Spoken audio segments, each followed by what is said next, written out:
Good morning, good afternoon, good evening, wherever you are, ladies and gentlemen, boys and girls, humans of all shapes and sizes. Welcome back. I'm Abby Hagyard, and does this work? It worked. All right, here's a little today, but I was up late and then up early thinking and planning and writing ideas because we're kind of at an interesting crossroads, thee and me. And I think it's important to talk. I think that, when all else fails, we can sit down and have a sandwich and find out what's going on. So as I begin, as I lean in here, I want to welcome the new people who have been checking out what's going on through my LinkedIn page. So welcome, business boys and girls, and and and all of your assorted cohorts. And for those of you who might be, I don't know, on far distant shores checking in to see what's going on back there, welcome, Vikings, welcome. I'm talking today about a kind of a buzzword thing that I tripped over the other day. I was talking about, they talk about thug life, and I said in that way that I have, yeah, well, I don't know which is worse, thug life or shrug life, and I got the required laugh. And then after that, I went away from that conversation. I thought, it's more than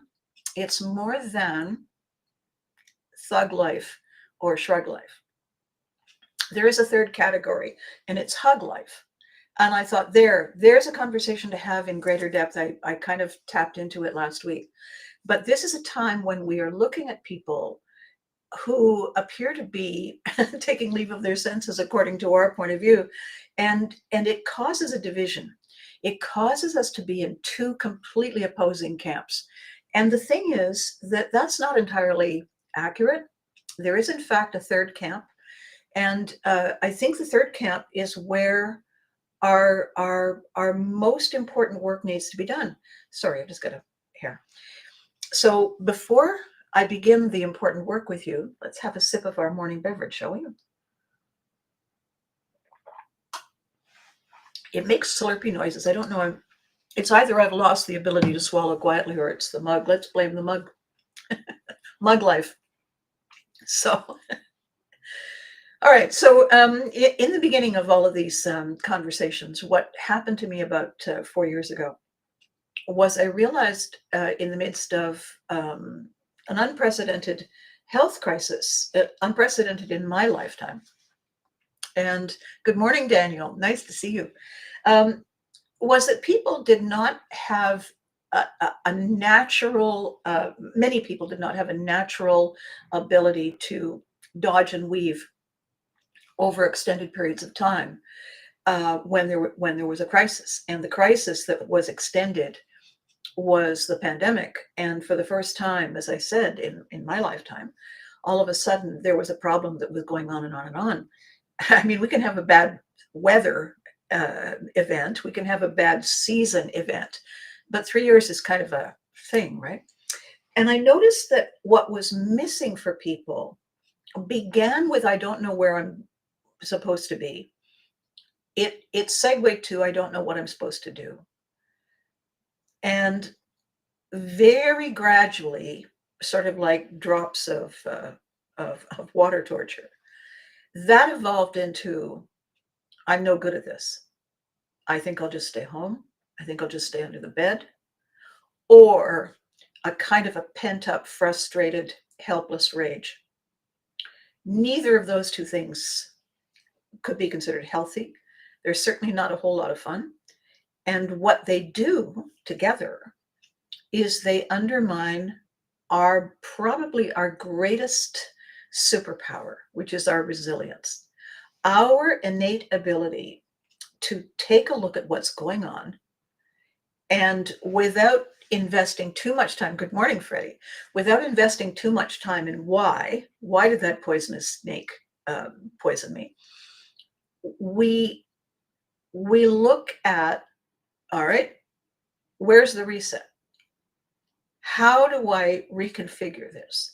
What do I need to do to get out of this quicksand, away from this cliff, avoid that tsunami, what do I need to bring? And we go through that mental checklist so fast in survival mode, we don't even know we do it. When we have been bonked over the head repeatedly with people saying, no, no, no, no. Think of, sorry, big segue. Think of when we see these film clips of these video clips of these abused animals that are rescued. They're completely overwhelmed. They got nothing. The best they can do is go and hide under something and just hope everything goes away. They're in significant and serious shutdown, emotional, physical, energetic shock. And if something isn't done to unfear them, they won't make it, because they've run out. They got nothing. And this happens with repeated bashings, with no reprieve, with no end in sight, with no glimmer on the horizon. It is how the body shuts down. And quite often in the face of an illness, the body just begins to say, I don't know how to do this. And so I guess, see you later. And so what I'm looking at in this work that I'm doing, in this wonderful project I'm doing, this resilience class work that's called Pivotry in Motion, I'm looking at reminding people of these skills that we have, reminding them, walking them through familiar stories of the time when, and coming up with responses from people like, oh yeah, huh. And it's that tone, that questioning, I'm physically here, but my brain is away, replaying that loop in my head that lets me know that they're on the brink of readiness. They're on the brink of maybe possibly curious if they still got it somewhere. And so I've dubbed that Shrug life. It's not necessarily indifference. It's certainly innocence, ignorance, but not stupidity. It is not, when people shrug, it's really because they haven't got what it takes left in the tank to start the engine. They're done. So they're by the side of the road. And so what I want to do, and where I want to take this conversation, is what the options are and why they are, and how we then choose the one that gets the best result, right? So thug life. We see a thug as somebody who's a rebel. We see a thug as somebody who breaks the rules, who doesn't care what gets broken in the process. And sometimes it's seen as arrogance. A lot of the time it's intolerance. And it's also indifference to the outcome.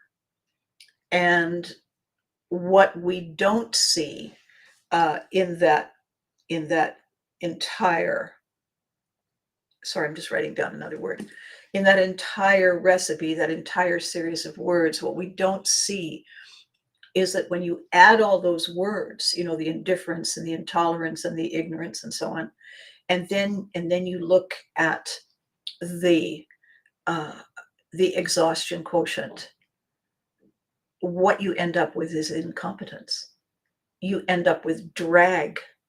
You end up with an inability to cross the finish line in advance of the competition or the threat, because incompetence holds us all back. And indifferent incompetence means that they still don't do it well and they don't care. Intolerance and incompetence means they don't care about what you think about their incompetence. So these are such unhelpful and angry and dividing terms and mindsets and attitudes. And we're seeing it all the time when you get on an elevator and you feel a kind of a toxic swirl. Everybody had stopped talking when the door opened, but it won't be long before they gear it back up again, because there's a kind of an adrenaline rush in everybody getting all wound up about something. And when I talk about hug life, I'm not talking about puppy dogs and stuffy bears. I'm talking about engagement. I'm talking about leaning in, owning it, getting in the boat, facing the right way, picking up the oar, and getting in step so that we can get where we are planning to go. The hug is engagement.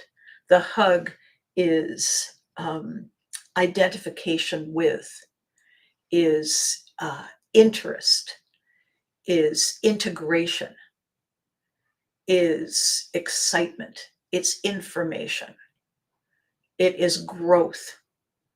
Instead of mere survive, it's thrive. And when I use all these words, the whole point in using them is to trigger for you, to open the door for you to say, I hear this word and it makes me think of that. I hear this word and it makes me think of this. And it gets your own brain rolling things over when you say, what does it mean to me when I see somebody and I say ignorance or indifference or incompetence? What am I thinking here? And quite often, what we're thinking is not necessarily what we're seeing. In many cases, when we look at people who are lashing out, we assume they're angry and we assume they are the enemy. Quite often, they're neither one of those. They're simply afraid. They're simply confused, and they simply have run out of tolerance. They are intolerant of how long this is taking to get moving forward. They have lost their patience with the process because they feel helpless. And when they feel helpless, fear is right behind. And then people are not thinking before they act. They're not looking big picture. They're looking at the immediate saber-tooth whatnot right here, as opposed to what could be over there. So my conversations these days, in the most recent weeks and months, my conversation these days is not about creating an argument. It's not about creating sides. My discussions and my themes in these last few videos are all about opening eyes. As my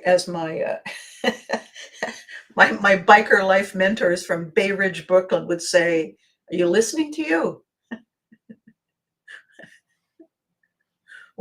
What are you thinking? Why are you thinking? Because the immediate knee-jerk response is not necessarily the best path to the best outcome. If somebody says something rude and you smack them in the face with a fish, probably not helpful if they were the person you were going to sit down at a meeting with. Not that you don't smack them with a fish, but you do it with a certain kind of finesse that they could at least admire when they meet with you later. Wow, you packed quite a fish there.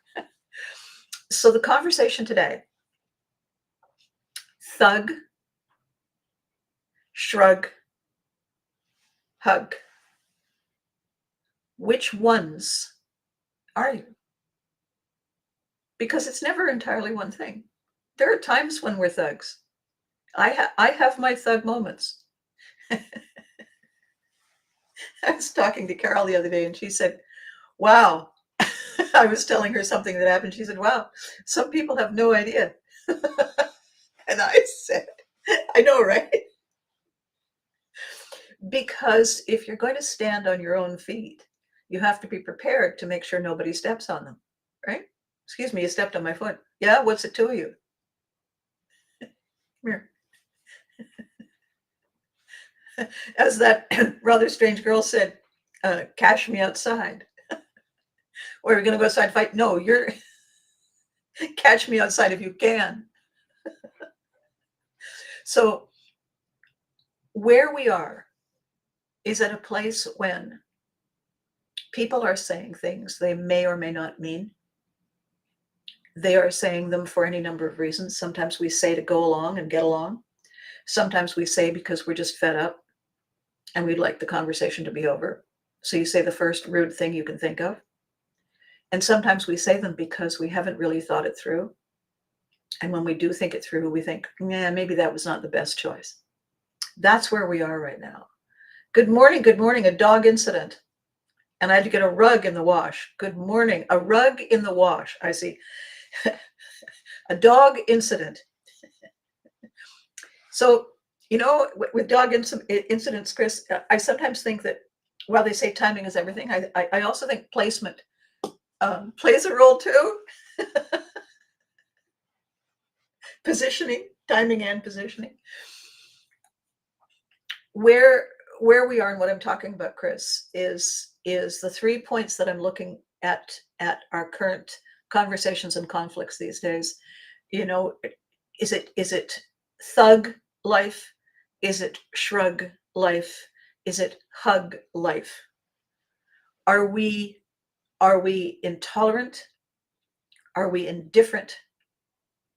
Or are we invested? Do we see it as an investment? And whether it's an investment for the immediate gratification or for the long term, that's just another conversation. Good morning, Charles. Good morning. So when I was talking about thug and shrug to somebody very, very clever the other day, and they said, well, Abby, we need to do this and we need to do that, and we need to do the other. And they were all very good ideas. Smart people are just so exciting to talk to.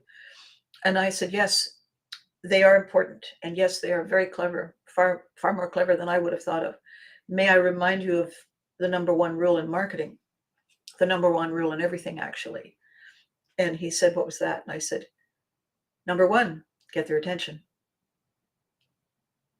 And he did a kind of a half blink and then grinned, because as we climb on our horse and get all excited and ride madly off in all directions, we forget that we're looking at it through our eyes, whether we are intolerant, indifferent, or invested.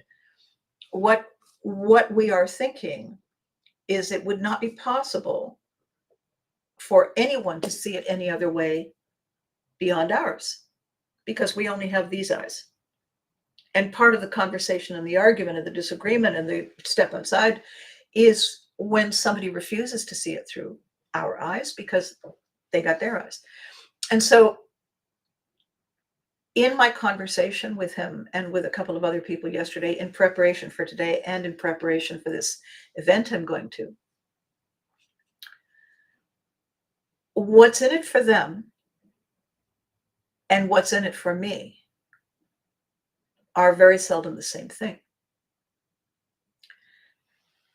Equally important to remember is that what's in it for them and what's in it for me may not exist to the same degree. The person who is deeply, deeply invested, deeply passionate, deeply committed, deeply engaged is far more likely to show up early and put up posters and hand out pamphlets. The person who is invested, is interested, is engaged. However, I had a dog incident, is still showing up, and they're still present, and they're still eager and keen to catch up and figure out where we are, what page are we on. However, there's still a lingering bit of, I'm going to have a conversation with that dog later and a better cleaner for the rug. So the focus and the attention are divided, are split. And you know how it is when you split your focus. If you have it split twice, you don't have 100% in each one, you have 50%. If it's split three ways, you know what I mean? So where I am with this is we need to know who we're talking to, and we need to know why we're talking to them. And we need to know what they hope to gain. In other words, it's my 5-point checklist, right? What is it for? What does it do? What does it change? Why do we care? What does it do? What is it for? What does it change? Why do we care? What's in it for me, for them? What and the first four are all the layers of, is this a medium or long term? If we have a crisis on our hands and we're looking about getting equipment and supplies, and somebody says, I was wondering, I don't know if this is a good time, I'm kind of looking for a babysitter on Thursdays.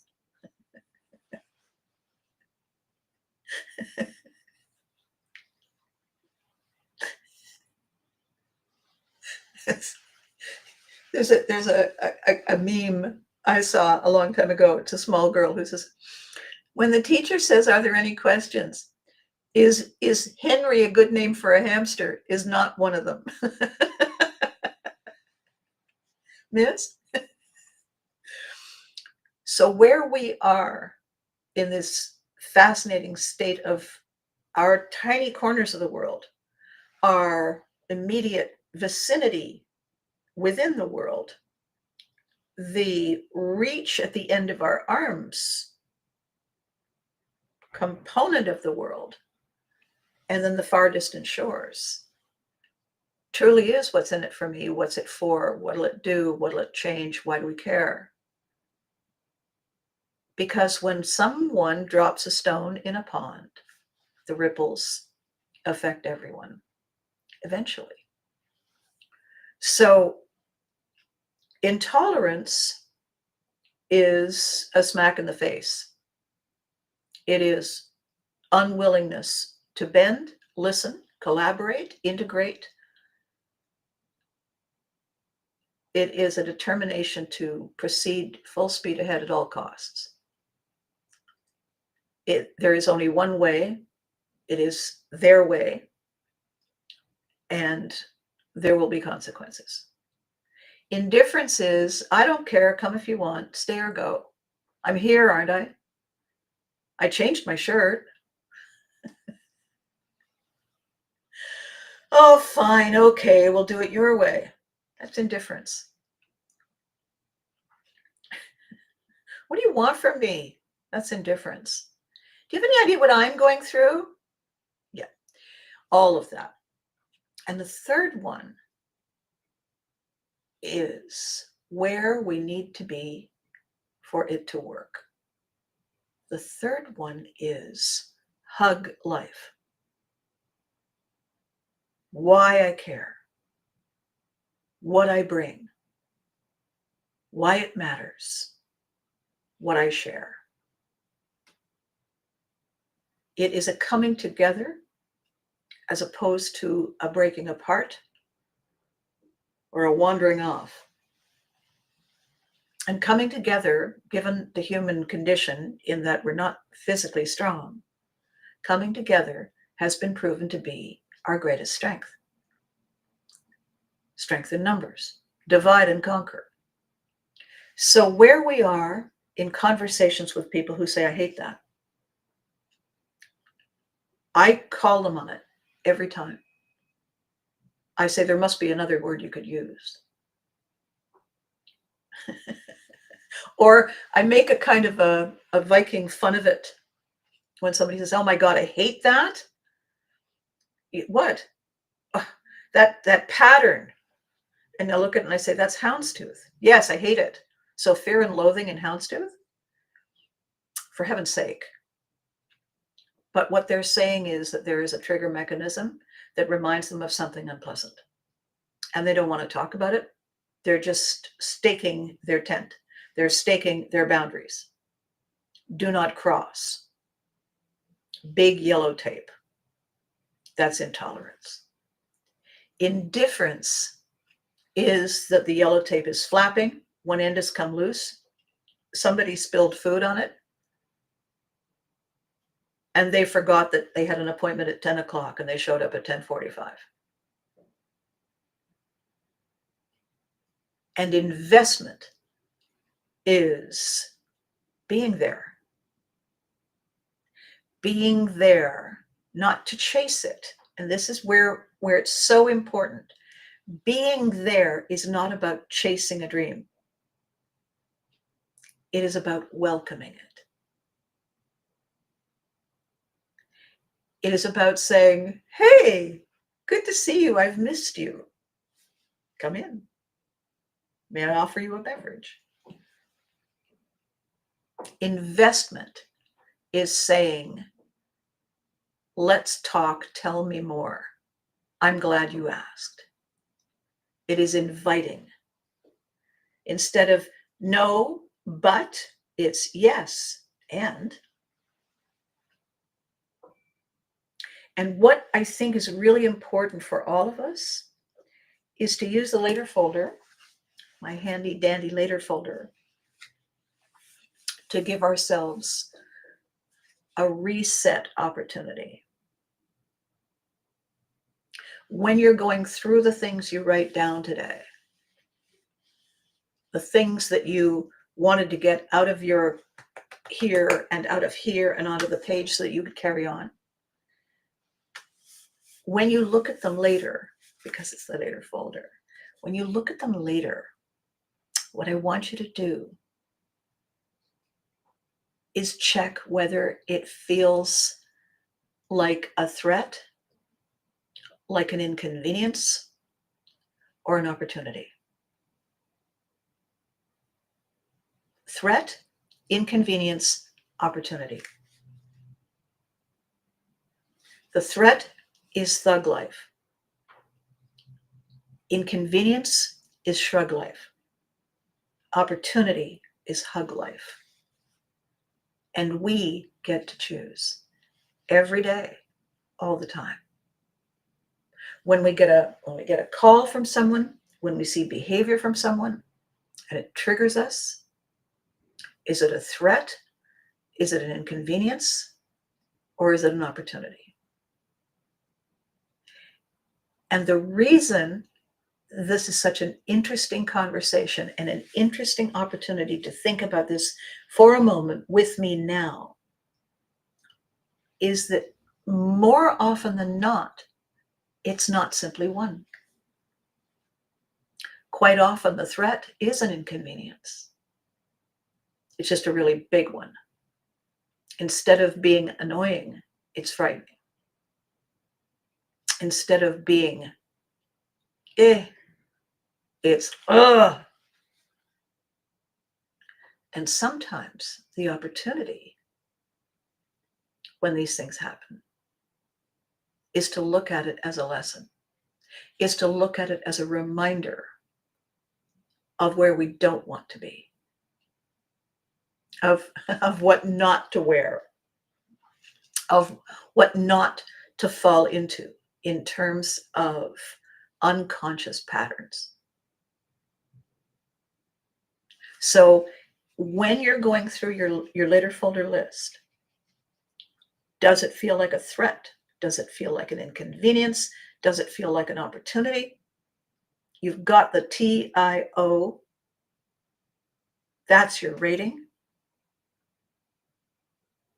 And I think at the end of the day, when you look again, this is how we can judge how well we've processed it and let it go. If the threat really is no longer feels like a threat, no longer feels like a trigger, feels like an inconvenience, an interruption, creating extra work. Both, though, are opportunities to look at how we want to proceed. So three conversations I had.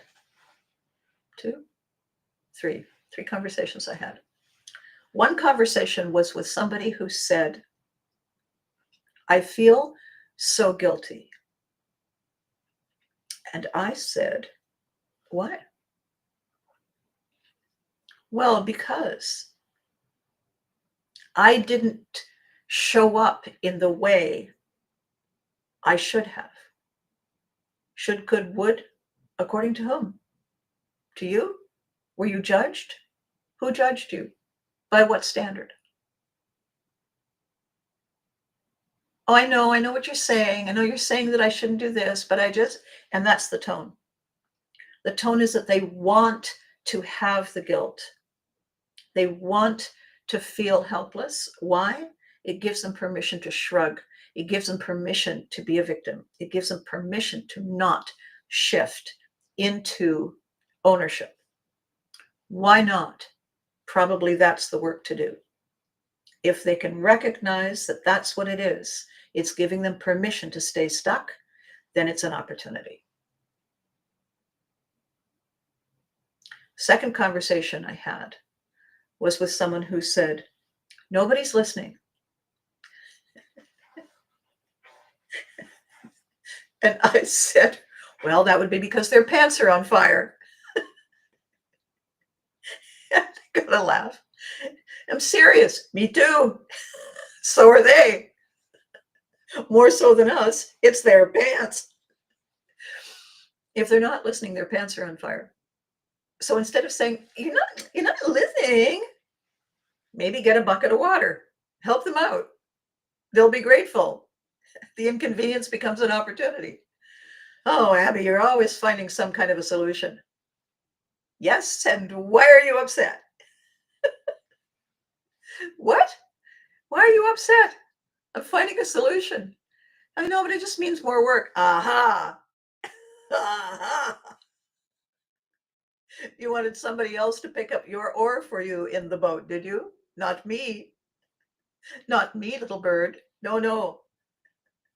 That would be your oar. It's got your name on it. You're sitting in the seat. I'm over here. You don't understand. Oh, I do. I do. And every time you say, I don't understand, it's another conversation. We get to invest. We get to walk away. We get to refuse to learn and grow and change. And that means that every single day, we get to choose to survive or thrive. Every day. My third conversation was, I guess it's my programming. I said, of course it's your programming. How? Where's the remote? Can you not change the program? It's my programming. You've always talked about programming. Yes, I do. I talk about programming all the time. It's invisible. It's invisible wiring. We can't see it. So I keep tripping over it. If you keep tripping over a thing, you walk across the room and you trip every time. Which of the times are you going to say, excuse me, I have a thing I need to fix, and deal with it? Or do you keep putting it off so that it gives you permission to not engage? Gives you permission to be a victim. Gives you permission to kvetch.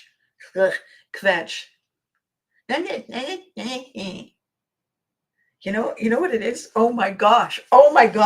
So I have this thing when people are defending their territories in advance. I call that the small yappy dog syndrome, right? Yappy dogs are terrified because, by the way, they're very small. All they've got that's big is the bark, right? So there's the yappy dog, but there is also the whiny mosquito.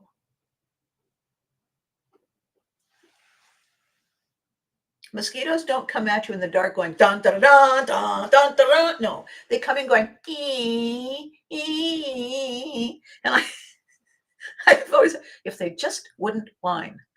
That's why when you have your confrontation with the mosquito, a fair amount of the passion versus compassion. Here, little mosquito, let me take you outside. There. All things great and small. Stop whining. If you're going to whine, if you're going to say,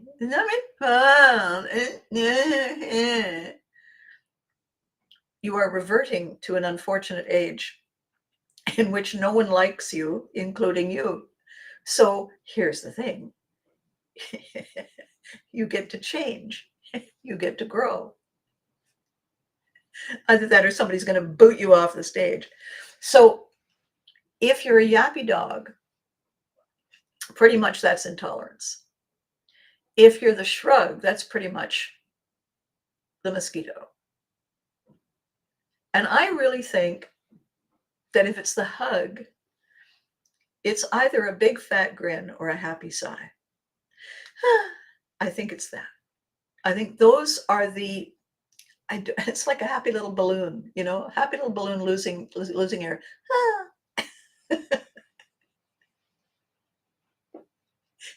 Chris is a big trivia guy on cartoons. Chris is now realizing the extent to which that I grew up in cartoons. He can probably even name the cartoon itself that trained me. We got the yappy dog, we got the whiny mosquito, and we got the happy balloon. Thug, shrug, hug. So my encouragement today for all of us, beginning with me and everybody, is what's in it for me and why do I care? What is it going to change for me? How much more quickly is my outcome going to be here? If, as, and when I alter my approach, my point of view, my purpose, and most importantly, my process. I don't know if you've ever read this chap. He was an economist, American economist in the 1940s. His name was first initial W. Edwards Deming. He was a very shrewd man and hired by a lot of decision makers to help rebuild the economy and rebuild businesses and rebuild communities that had just kind of fallen into disrepair. And my favorite brainy quote of his is this: if you cannot define what you're doing as a process, you don't know what you're doing. You're guessing. It's random. It's spontaneous combustion. The process may not be as exciting, but it is the secret to success. The definition of success is habits repeated over time, consistent, repeated over time. Eat 5 Twinkies a day for a year, guaranteed. You'll gain weight, probably have a heart condition, and you're going to need a whole lot more work done on your teeth. Maybe a cleanser. So, thug life is resisting. Shrug life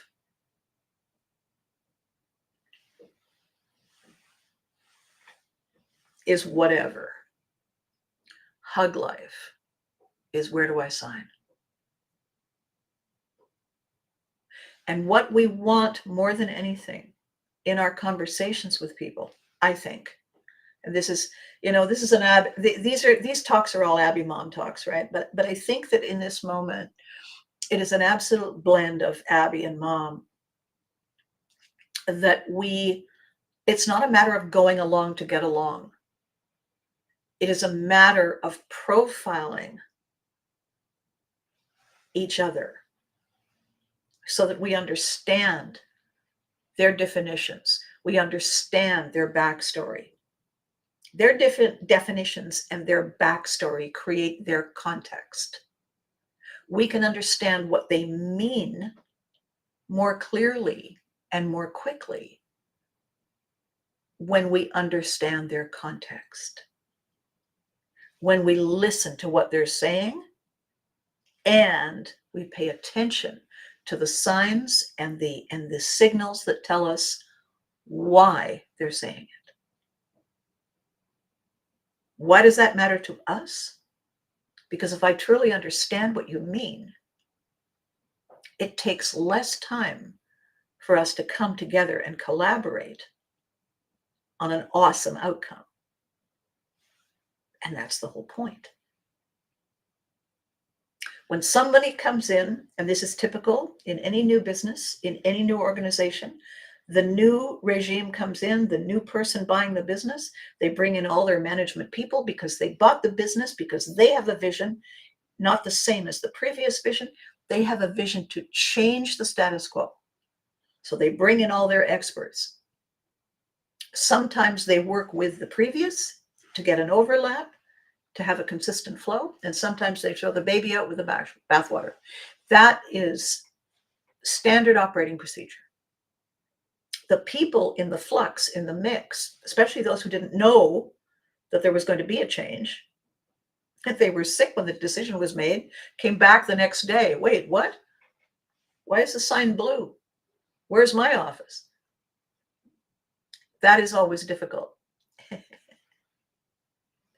Viking philosophic Abby Haggard, yes, Freddie. Thug life, shrug life, hug life.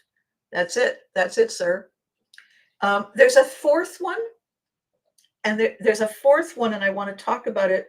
I mentioned it actually earlier. There's a fourth one, and I call it mug life. And in street slang, a mug or a mark was a bit of a schmo who was gullible. And it's such a negative and difficult kind of term, and it's a finger pointing term. It is a put down, and yet it's probably important to recognize. So my big important ones are thug, which is intolerance, shrug, which is indifference, hug, which is investment, mug life is gullible and wishful thinking, with a little bit of victim on the side. A very clever, very guilty man who was caught, charged, prosecuted, and convicted of huge, huge ripoffs on people, a lifetime of it. Talked about being accused of his con artistry. And he said, con artistry doesn't work if people aren't complicit. A con artist is usually asking for a special circumstance. A con artist is usually asking for credibility in an exceptional storyline. They don't usually get away with it unless somebody says, well, okay.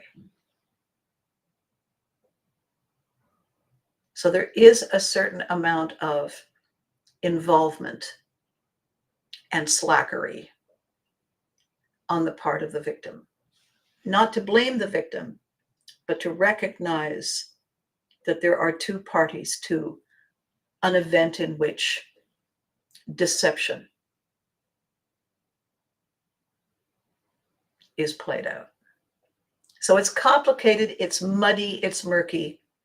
And that's why I like to stick with the three that are clear. So as we move forward this week, I need to pre-warn you, right now it is rug life, yes, for Chris. Yes, it is. So I'd like to prepare you for the event on Thursday. It's the title of the video is Brace Yourself. And the reason I've said brace yourself is because it's the 20th of March. And the 20th of March is the beginning of my season. It becomes Aries season on the 20th of March, and it is a whole different energy. And I can tell you one thing for sure, one thing guaranteed about Aries energy, it's never dull. It's never dull. There will be no, I'm bored going on. And then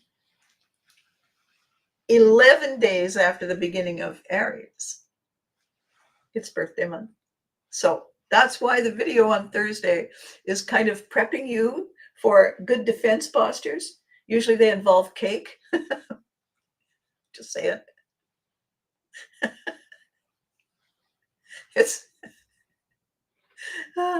it's the tithes that bind. So between now and Thursday, this is what I would like you to do for you, for us, because we're all in this together, but for you. When you're looking at your personal life, because that's where it begins, think of us as the little Russian nesting dolls, right? From us, from within, where are we? What is our posture? What is our stance? What is our point of view? Are we intolerant? Are we indifferent? Or are we invested? Do we find ourselves in thug life, shrug life, or hug life? There are politics in play in every part of life because survival is competitive. How we navigate competitive waters, choppy waters, is how we end up living, is how we become who we are. It doesn't mean that it has to stay that way. As I was saying to my friend, every 7 years, it's a complete rebuild. The only reason the programming sticks around is because we keep updating the programming. We keep updating the program. We hang on to the programming. We don't have to. So if you're at thug life, if you're at shrug life, if you're at hug life, there are things to take care of and think about and focus on. Is it holding you back? Is it empowering you? Is it improving the quality of life for you and the people you love? And those 3 questions apply to all of them. When you do that at your level, your personal level, you can turn around and look at the people in your immediate sphere. You can do that question again in combination with your closest, with your nearest and dearest. Do you adopt a position of thug, shrug, or hug? Which positions do they adopt? How's that working for you? In business, in your career, in your everyday confrontations and conflicts and connections and engagements with people, typically, do you see yourself as a victim, a Viking, or a volunteer?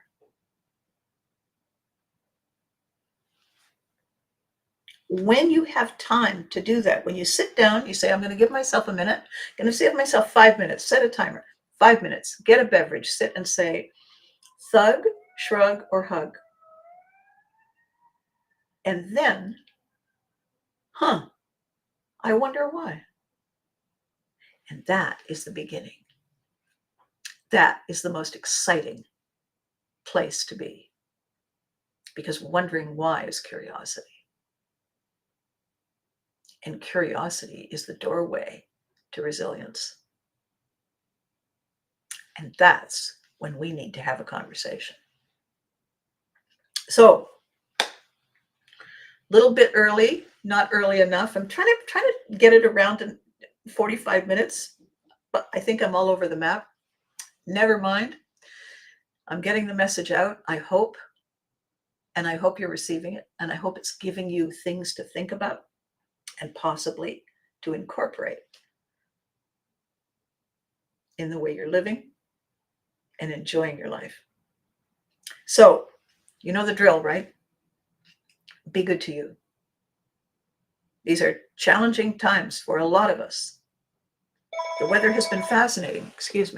The weather has been fascinating. The weather has been remarkably dumb and difficult and worrisome. And we have a lot of other things going on that are unhelpful. And that can be distressing. That can split our focus and make it a challenge for us to be who we really intend to be, plan to be, enjoy being. Anytime you have questions about this, you know where to find me. I'm not doing this just to fill my morning. I'm doing this for us to develop, build the ship,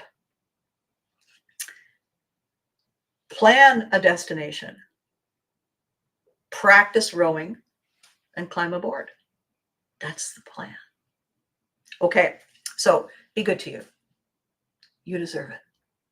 And remember to hug your loved ones because they deserve it too. And to every new person who came, thank you. I hope this was cool for you, and I hope you come again. And I will catch you all next time.